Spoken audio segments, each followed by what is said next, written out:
আমি যে কোচিং এ পড়তাম সেই কোচিং এরই একটা মেয়ের সাথে আমার রিলেশন ছিল। আমরা একে অপরকে ভালোবাসতাম।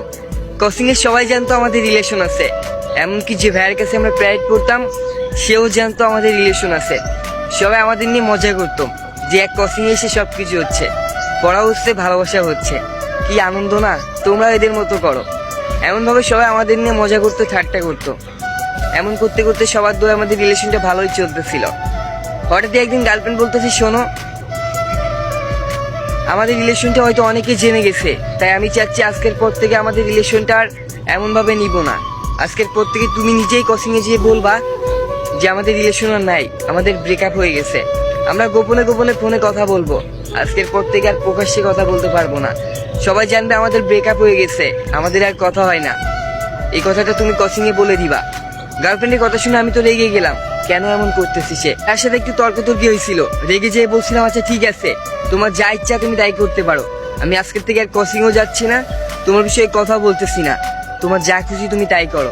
তাই বলে ফোনটা কেটে দিছিলাম, অফ করে রেখে দিছিলাম। 5-6 দিন কোচিং এ যাওয়া বাদ দিয়ে দিলাম।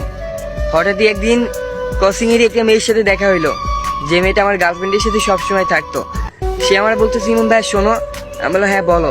হ্যাঁ, তুমি না বিনা কারণে তাসলিমাকে ভুল বুঝতেছো। আসলে তাসলিমার সাথে যে মেয়েটা আসে না ওর এলাকা থেকে, ওর বাসার পাশে, ওই মেয়েটা তোমাদের রিলেশনের কথা সবকিছু বাসায় যে বলে। আর ওর মা যে তাসলিমার আম্মুর সাথে বলে যে মেয়ে এত বড় হয়েছে, এখন এগুলা করে বেড়াচ্ছে, আপনাদের মান সম্মান থাকবে।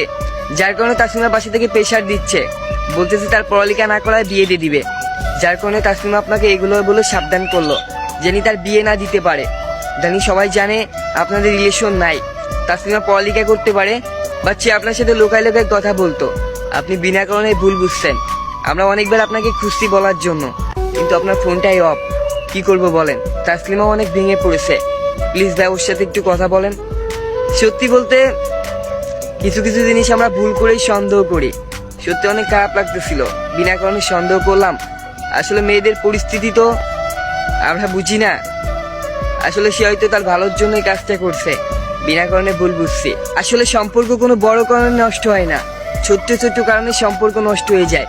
তাই ভুল বুঝার আগে একটু ভেবে ভুল বুঝবেন, দুজনের পরিস্থিতি বুঝে ভুল বুঝবেন। কে কোন পরিস্থিতিতে থাকে এটা তো আর জানা যায় না। তাই ভুল বুঝার আগে একটু খোঁজ নেবেন সে কোন পরিস্থিতিতে আছে।